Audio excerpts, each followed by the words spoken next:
Essa gravação é um curso de liturgia para a nossa paróquia Maria Mãe dos Caminhantes, ali no Parque Paraíso, em Itapecerica da Serra. E, claro, todos são bem-vindos a esse curso.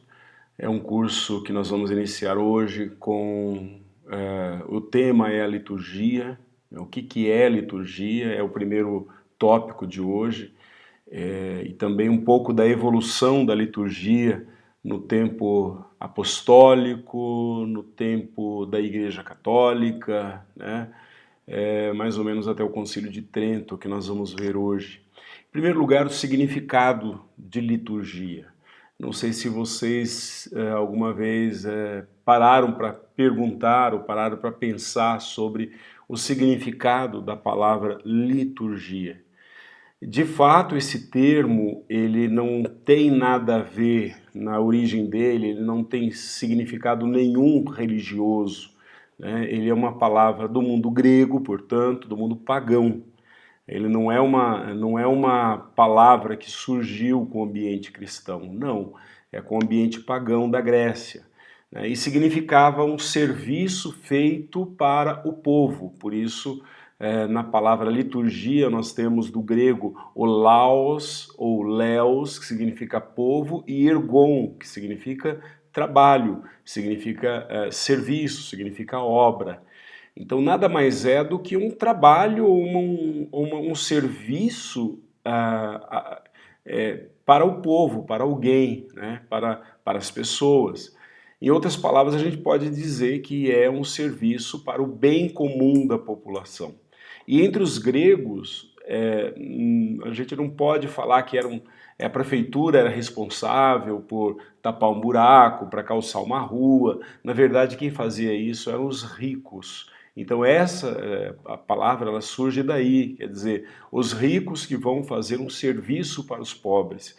Então eles vão lá calçar a rua, vão lá resolver algum problema que as pessoas têm. Então os ricos é como se eles se sentissem um pouco com a consciência pesada de ganhar tanto dinheiro e ter tantas pessoas na miséria, pessoas que não tinham nada. Então a palavra liturgia veio nesse sentido. Os ricos que dispensam aos pobres algum serviço, né? Como se fosse assim, um ato de desapego, né? No sentido de fazer um bem, eles sentiam fazendo o bem para alguém. Então a palavra liturgia, na sua origem, ela tem esse sentido. Eu vou fazer o bem para uma pessoa, é esse o sentido da palavra. E essa palavra ela foi muito apropriada, na verdade, pelo Antigo Testamento, não pelo Novo Testamento, como nós vamos ver, né? No Antigo Testamento, a palavra liturgia era um termo técnico usado para se referir ao culto. Aí, então, no Antigo Testamento, principalmente, entendo bem isso, no mundo grego-judeu, né, dos judeus que tinham essa herança que a gente chama helenística, uma herança grega, então eles adotaram esta palavra, né, para se referir ao culto realizado por uma pessoa. Então, quem era essa pessoa que fazia o culto? O sacerdote. Então, esse termo foi usado e adaptado pelos judeus, tirado do mundo grego, para se referir a alguma ação em favor do povo. Mas ação de quem? Do rico para o pobre, como na Grécia? Não, agora é do sacerdote para o povo. Então, o serviço religioso que o sacerdote fazia, né, para Deus era chamado de liturgia. O culto que o sacerdote prestava se chamava liturgia. Agora, e o povo? Como é que se chamava o culto que o povo prestava a Deus? O culto do povo tinha dois termos para isso. O primeiro era latria, que significa adorar. Por isso, quando a gente fala idolatria, significa adorar ídolo. Então o povo não fazia uma liturgia, o povo fazia uma latria, uma adoração ou uma dulia, uma honra, adorar ou honrar a Deus. Liturgia era próprio de uma pessoa específica, né, que era o sacerdote no Antigo Testamento. E vou dizer uma coisa para vocês, essa palavra liturgia, enquanto nós a vemos cerca de 150 vezes no Antigo Testamento, nós só vemos uma vez no Novo Testamento, em Atos capítulo 3, versículo 2. Quando? Quando os Atos Apóstolos fala que os cristãos se reuniram um determinado dia para prestar culto a Deus, né, para fazer uma liturgia, com jejum e oração. E depois desse culto, depois dessa liturgia, o povo impôs as mãos sobre Paulo e Barnabé para enviá-los em uma missão. Não, o que passa pela cabeça de vocês quando eu falo que só uma única vez em todo o Novo Testamento se refere à palavra liturgia e não como no Antigo Testamento, que são 150 vezes? Por que será? Justamente porque os cristãos queriam evitar uma palavra que era usada no mundo grego pagão. Os cristãos queriam se diferenciar de dois mundos. Primeiro, o mundo pagão e o mundo judaico, né? Então, se os judeus utilizavam essa palavra e os gregos pagãos utilizavam essas palavras, os cristãos não achavam apropriado chamar o seu culto a Deus, né, como uma liturgia. Aí você vai me perguntar, e a Eucaristia? Veja que no comecinho, bem no comecinho dos primeiros cristãos, a Eucaristia não passava de um gesto de repartir o pão. Não existia uma adoração ao pão como nós fazemos hoje, né?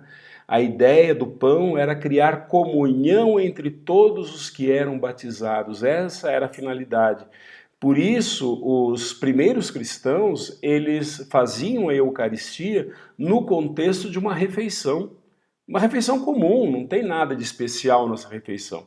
Você reunia todos os seus vizinhos, né, para rezar, para cantar, para louvar a Deus e depois fazia uma refeição.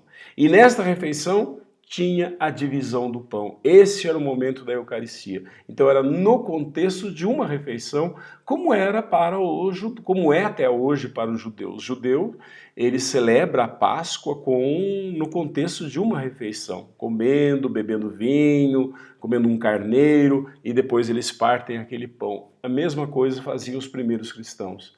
Agora, na Igreja Oriental é um pouco diferente. Esse termo liturgia, ele sempre existiu na Igreja Oriental. Por que na Igreja Oriental? Porque na Igreja Oriental ela descende, né, desse mundo grego, ela fala grego desde o começo, né? Nós começamos a adotar uma liturgia latina, então esse termo é estranho, sempre foi estranho para nós, né? E agora, na Igreja Cristã Oriental, esse termo sempre se referiu à Eucaristia, não ao culto em geral, mas à Eucaristia. E na Igreja Latina, que somos nós, né? Nós somos Igreja Latina, nós nunca utilizamos esse termo liturgia, até recentemente que eu falo alguns séculos atrás, né? Porque é um termo grego, então não era usado pelos latinos. Nós latinos, preferimos usar o termo mistério, sacramento, celebração, etc., mas não liturgia. A palavra liturgia, ela só vai aparecer no Ocidente Latino, né, vai ser consagrado no Ocidente Latino como uma palavra nossa, só no século XVI. Enquanto a Igreja Oriental desde sempre utilizou, desde o começo. Mas nós não, só no século XVI, né? Mas mesmo assim, não é no sentido que nós temos hoje de liturgia. Liturgia para nós é uma porção de coisas, né? De ações, de adoração e tudo mais, né? Até no século XVI se utilizou para falar dos livros de culto, os livros de oração, só isso era liturgia. Nos documentos pontifícios, o termo então começa a aparecer somente com Pio X, já no século XX, né? Junto com também o Código de Direito Canônico de 1917 adotou finalmente esse termo, em 1917. E é só a partir daí que esse termo começa então a se popularizar na igreja. Agora, como então os cristãos designavam a celebração litúrgica? Eles não falam de liturgia, eles falam de reunião comum. Bem no início, os cristãos, eles deixavam de frequentar o templo e a sinagoga, né? No começo eles não tinham igreja, no começo eles frequentavam, eles iam para as reuniões de oração cristãs, mas não deixavam de ir aos sábados no templo e na sinagoga. Mas com o tempo isso foi parecendo uma coisa meio sem sentido. Por quê? Porque eles ficavam lá, eles iam celebrar no sábado com os judeus falavam de um Messias que viria um dia. E os judeus ofereciam o sacrifício do cordeiro. E São Paulo, depois eles vão ler as cartas de São Paulo, e São Paulo vai falar que o nosso cordeiro está vivo, né? O cordeiro vivo é Jesus Cristo, não é mais o cordeiro animal que se precisa para sacrifícios. Jesus fez um sacrifício por toda a vida. Os primeiros cristãos, é muito importante entender, eles não tinham templos, não tinham igrejas, né? As igrejas, quando São Paulo fala de igreja, o que ele está se referindo? Primeiro, igreja nós, templo, né, corpo de Deus, né? Segundo, as igrejas domésticas. Então, eram nas casas que os cristãos se reuniam para prestar culto a Deus, né? Conforme nós lemos em Atos capítulo 2, versículo 46, que diz que eles partiam o pão, né, e tomavam refeições com alegria e simplicidade de coração nas casas dos fiéis. Não se pode falar com certeza se era uma simples refeição ou se já era a Eucaristia. O que sabemos é que a Eucaristia, no século I depois de Cristo, era celebrado, como já falei, junto com a refeição. Especialmente nas comunidades de origem judaica, porque os judeus faziam exatamente desse jeito, né? A Eucaristia era celebrada junto com a refeição. A reunião litúrgica dos primeiros cristãos, elas sempre aconteciam aos domingos e não aos sábados, como os judeus. O domingo era a memória da ressurreição do Senhor. Enquanto os judeus celebram o descanso de Deus depois da criação, para nós isso já não tem mais importância, né? A criação, o que importa agora é uma nova criação, né? E para nós o mais importante do que o descanso de Deus, porque Deus nunca precisou descansar na verdade, né? Porque Deus não se cansa, mais importante que isso é o fato da ressurreição. Então, celebrar no domingo é celebrar a memória do ressuscitado. Portanto, é em torno do ressuscitado que eles se reuniam. E eles também celebravam o batismo. Portanto, as comunidades cristãs primitivas, embora elas não possuíssem uma palavra ou uma regra litúrgica, uma palavra como liturgia, ou uma regra litúrgica como nós temos hoje, né? Eles já dispunham de uma liturgia, né? Na forma de reuniões de oração, do batismo, da Eucaristia. Mas não havia diferença para eles entre uma reunião para o serviço litúrgico e uma reunião para o serviço dos irmãos. Para eles era a mesma coisa, para nós não, né? Para nós não. Por exemplo, um trabalho caritativo numa paróquia não é uma liturgia, mas um trabalho de culto a Deus é uma liturgia. Para os primeiros cristãos não havia diferença nisso. Isso até o século I. Nos séculos II e III, nós já temos algumas informações sobre uma liturgia cristã, né? Através de algumas obras muito importantes que todos os cristãos deveriam conhecer. O primeiro é o primeiro catecismo que nós temos na Igreja Católica, que data do século II já, né, que é chamado de Didaquê, ou didática, né? Então esse é o primeiro documento que vai falar sobre algumas atividades litúrgicas dos primeiros cristãos e também alguns informes que dão alguns padres pós-apostólicos ou apostólicos, né, aqueles que vieram depois dos apóstolos, como São Clemente Romano, como Inácio de Antioquia, como Policarpo e próprio Justino. São cristãos que viveram depois e que escreveram muitas obras que nós católicos cristãos deveríamos conhecer. O primeiro documento mesmo com a intenção de dar uma norma litúrgica, porque até então não tinha norma litúrgica, data do ano de 215, num documento chamado Tradição Apostólica, escrito por Hipólito, né? Nesse documento, Hipólito mostra o que se deve fazer em relação à ordenação de diáconos, de presbíteros, de bispos. Então ele dá a fórmula, o que se deve fazer, como se deve impor as mãos, quem deve impor as mãos. Vejam, até hoje é assim na Igreja Católica Apostólica Romana, desde o ano 215. Até hoje as ordenações seguem esse mesmo estilo, esse mesmo rito litúrgico, né? Então, Hipólito escreve sobre como deve ser a ordenação, como deve ser a imposição das mãos e qual a oração que deve ser feita. Para o batismo, ele fixou um catecumenato, então os adultos eles devem se preparar ao longo de 3 anos, então em cada ano tem uma preparação diferente, como é o nosso atual catecumenato hoje, né?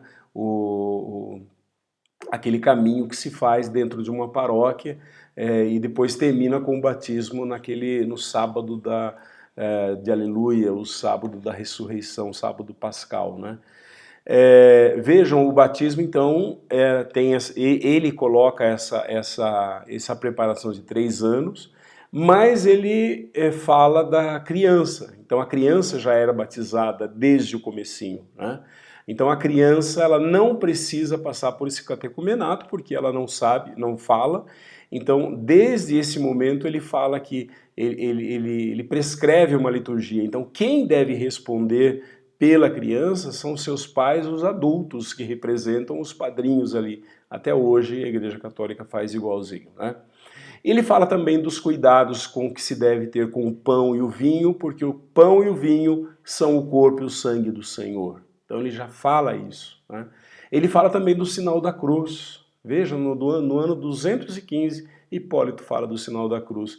Também fala como deve ser a oração eucarística, né? Como devem ser as outras bênçãos em geral que se deve dar. Então ele escreve esse documento, né? Com a finalidade única do quê? De preservar a tradição apostólica, a tradição que veio dos apóstolos. Por isso ele escreve esse pequeno livro de liturgia no ano 215. Então é o primeiro livro de liturgia que nós temos, data de 215. Vejam só. Agora, é verdade que havia muita improvisação, né? Muita criatividade, não é igual a missa hoje, que a missa tem um começo, meio e fim, começa com o sinal da cruz, termina com o sinal da cruz. Tem os ritos iniciais, tem o rito da palavra, tem o rito eucarístico, tem o rito final. Antigamente não era assim tão certinho desse jeito, né? Tão cheio de normas e regras e ritos e tudo. E havia muito espaço para criatividade, né? E improvisação também. Mas isso não significa que era uma bagunça, pelo contrário, né? Eles procuravam em tudo preservar a herança que haviam recebido dos apóstolos, a tradição apostólica. A liturgia primitiva, portanto, ela era extremamente fiel à tradição. Agora, tudo isso começa a mudar a partir do século IV. O que acontece no século IV?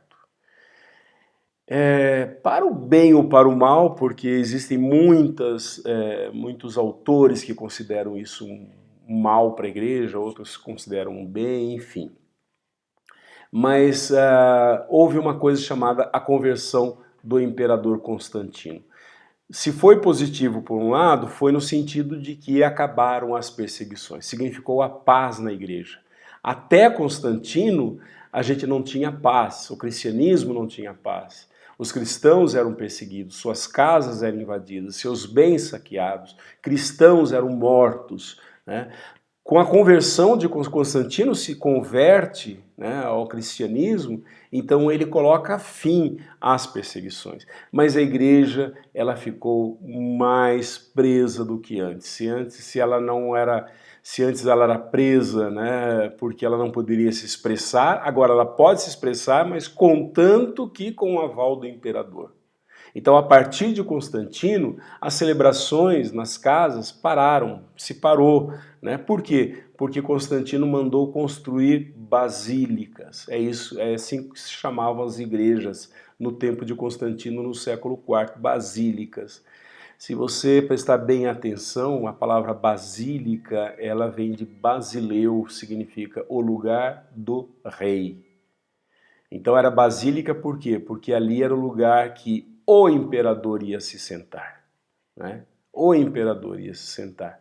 Então vocês podem imaginar que as basílicas antigas, elas tinham que ser mais esplendorosas, uma mais esplendorosa do que a outra. Por quê? Porque, em primeiro lugar, era construída pelo imperador para o imperador. Então, aí que começam as solenidades. Então, não existia solenidade, né? O culto era muito simples, porque o culto, entendido no melhor sentido da palavra, era um culto espiritual, era um culto do coração. As pessoas cultuavam a Deus no seu coração. A partir de Constantino, se começou a solenizar um culto e exteriorizar esse culto. Esse culto que era muito interior começou a ser muito exterior, né? Aí que teve a introdução também do altar, né? Vocês vejam que as celebrações eram feitas aonde? Nas casas dos fiéis. Na casa dos fiéis tinha o altar? Sim. Qual era o altar? A mesa. A mesa onde se comia as refeições. Era ali que se reunia a família, era ali que se reuniam os cristãos para orar e para repartir os seus alimentos. Agora a mesa é substituída pelo altar, né? E ao lado das igrejas principais, nas principais metrópoles, nas igrejas mais bonitas, a gente vai ver isso na cidade de Veneza, está muito claro isso. A igreja tem a catedral, a Basílica de São Marcos, e do lado dela um grande batistério, né? Então se começou a construir ao lado das principais basílicas um batistério. E por vontade do imperador, os bispos eles começam a ser equiparados aos mais altos funcionários do império. O papel social do bispo e do presbítero começa a ser supervalorizado, né? Começa a ser supervalorizado. No cristianismo primitivo, o bispo não era mais que um supervisor, né? A palavra bispo significa, episcopos significa aquele que supervisiona, aquele que zela, né, para que tudo ocorra em ordem. E o presbítero era aquele que era o mais velho da comunidade, era chamado a ser o presbítero, né? Agora não, eles têm um papel social importante. E se eles têm um papel social importante, eles têm que usar uma roupa melhor, né? Não dá para usar a roupa que se usa em casa. Então eles começaram a usar a roupa do imperador. E até hoje nós usamos a roupa do imperador, com as nossas casulas. Tem padres que gostam de diversificar mais ainda e usam capas e usam não sei o quê, porque é uma herança que veio aí do papel social. Então a ideia de que eu sou importante, então tenho que usar também roupas importantes, veio aí no século IV, né? Tem que tomar um certo cuidado com isso e não exagerar demais, porque isso daí lembra mais o império, né? O império romano, lembra mais um imperador cheio de si do que aquela humildade, do que aquela simplicidade que queriam as primeiras comunidades cristãs ao quererem se parecer mais com Jesus de Nazaré. Enfim, é daí que veio a solenidade, isso que eu quero dizer. Daí que vieram os incensos, daí que vieram todo esse glamour, né? É quase espetacular, quase como se fosse um show dentro da igreja. Veio do Império Romano, veio do imperador Constantino. Isso até o século, olha, no século XI acontece uma reforma, né, promovida pelo então Papa Gregório VII. Vocês já devem ter ouvido falar no Gregório VII quando você ouve falar em missa gregoriana, em canto gregoriano. De fato, ele fez uma reforma, tanto nos salmos, na liturgia, né? E é com esse Papa que se cria um interesse pela liturgia, um interesse maior pela liturgia. E é com esse Papa também que se consolida a figura do sacerdote. O sacerdote era muito mais um homem que ia servir em nome da comunidade, ia servir a comunidade, oferecer com essa comunidade o pão, o vinho, né? Mas agora, com o Papa Gregório VII, no século XI, se consolida mais, então, esse papel do sacerdote. O sacerdote se torna a única pessoa capaz de fazer a celebração litúrgica, né? Então, sem o papel do sacerdote não há liturgia, isso até hoje, né? Não era assim no início, não era assim no início, bastava 2 ou 3 para se reunir em nome do Senhor, ali havia uma celebração. Depois de Gregório VII, né, no século XI, a única pessoa que pode celebrar a liturgia é o sacerdote. Qual a intenção do Papa? É de restituir ao clero a imagem e a dignidade que o clero perdeu nos séculos anteriores. Então nós vamos ver que tem um fundo histórico também. Não é a igreja quer aparecer, a igreja quer ser elitista. Não, gente, tem uma história por trás disso tudo, né? Vejam, eu vou falar do século IX, então. No século IX começam a aparecer muitas devoções populares, com grande ênfase ao individualismo, ao emocionalismo religioso. Quer dizer, se Gregório VII não clericalizasse um pouco, o cristianismo hoje seria uma coisa irracional, né? Você não tem ideia o que as pessoas começaram a acreditar e aí que surgiram essas devoções muito exageradas, né? Devoção ao sangue, ele foi importante, esse Papa foi importante porque ele consolidou, né, uma liturgia que fosse menos emocional demais, né? Mas com isso também ele consolidou a sua própria autoridade. Então, de onde vem a autoridade papal? De Gregório VII, né? Ele faz isso por quê também? Porque ele quer centralizar nele as decisões para evitar a perda da unidade cristã. Então, imagine uma igreja, como a gente fala, igreja evangélica hoje. O que é igreja evangélica? É um punhado de milhões de denominações, né? O que não aconteceu na Igreja Católica, graças ao Papa Gregório VII, né? Que concentrou nas mãos do Papa esse poder de legislar sobre toda a igreja. Você não pode fazer isso lá na África e na Ásia fazer outra coisa, tem que fazer tudo do mesmo jeito, respeitando, né, a cultura local. Isso é bem claro, bem evidente, né? Tem liturgia africana, por exemplo, tem liturgia diversa da nossa liturgia, né? Mas é a mesma igreja, graças a Gregório VII. Também daí veio o juramento de fidelidade ao Papa que todo presbítero deve fazer ao ser ordenado bispo. Então, quando ele vai ser ordenado bispo, ele tem que fazer um juramento de fidelidade ao Papa. Foi com Gregório VII também. E depois de Gregório VII, os papas seguintes, eles se concentraram em consolidar, então, uma unidade litúrgica, né, para toda a igreja. Nada desse negócio de cada igreja fazer assim da própria cabeça, eu vou fazer do meu jeito, a missa, né? Foi com Gregório VII que ele disse, não, toda a missa vai ser igual no mundo inteiro. Isso foi bom, claro que foi bom. Por quê? Agora, por outro lado também, será que isso tirou a criatividade das pessoas? Porque antes dele havia maior criatividade e havia maior participação. Eu não sei se foi tão bom no sentido de que agora o sacerdote é o único ator numa liturgia. Estou falando depois de Gregório VII, não estou falando hoje em dia, né? Depois de Gregório VII, o sacerdote era o ator principal e o resto do povo só assistia passivamente à celebração, sem poder participar muito, né? E o missal romano, o missal, né, o livro que o padre acompanha e faz a missa, ele surge no século XIII.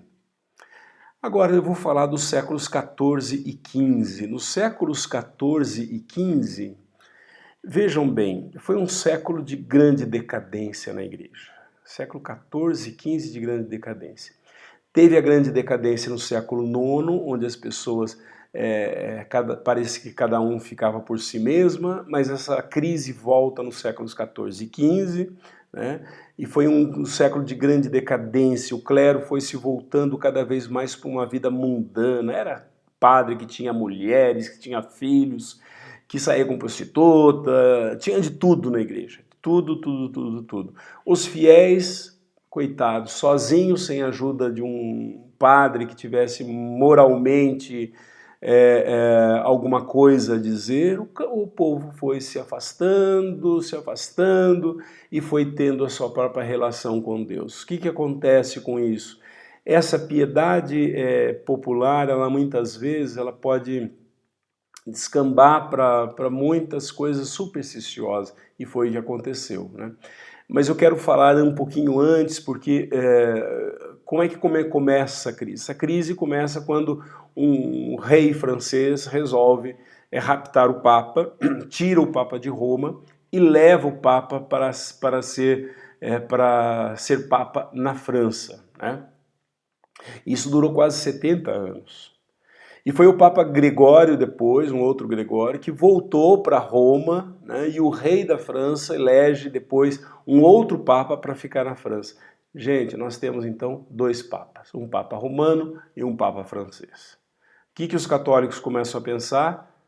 O que a gente faz? O povo fica dividido. É nessa época que as pessoas então começam a buscar, né, nas devoções particulares, nas devoções privadas, na própria casa, um jeito de se relacionar com Deus, porque a igreja estava uma verdadeira bagunça, né? Então, nessa época, esse povo sem pastor, porque o pastor vivia de uma maneira mundana, né? Esse povo começou a intensificar essa devoção e chegava às vezes às raias do absurdo, como por exemplo, aí que começou uma devoção exagerada à hóstia. Nossa, Cristo está presente na hóstia, então alguém olhava lá, meu Deus, estou enxergando Cristo, Jesus está realmente lá, estou vendo o rosto dele lá, né? E hóstia que se transformava em sangue na boca dos fiéis, né? E a repetição de um monte de missas, então o padre ficava celebrando na mesma igreja, ele celebrava 10 missas ao mesmo tempo, começava uma aqui, ia até na metade, depois na metade começava outra, ia até não sei o quê, até terminar todas de novo, porque o importante era a devoção da missa. Quanto mais assiste missa, menos vai ficar no purgatório, você não vai para o inferno, vai para o céu. Aí começaram também essas devoções exageradas a Maria e invenção de relíquias que nunca existiram, na verdade, mas o povo começou a falar, tem um pedaço do véu de Maria, tem um pedaço da unha de Nossa Senhora que foi fazer lá a unha, lá não sei aonde, caiu uma unha lá e a unha de Nossa Senhora. Então, esses absurdos começaram a existir, né? Esse exagero na devoção aos santos e tudo mais. E nesse período, a piedade popular, então, ela se distancia da piedade litúrgica. São duas coisas diferentes. Até que aparece o Concílio de Trento, que vai colocar uma ordem em tudo. Para vocês terem uma ideia, não existia nem seminário para formar padres, né? Era o bispo que era amigo de um fulano, falou, você não quer ser padre? Vem aqui, eu vou te consagrar padre. Era assim, né?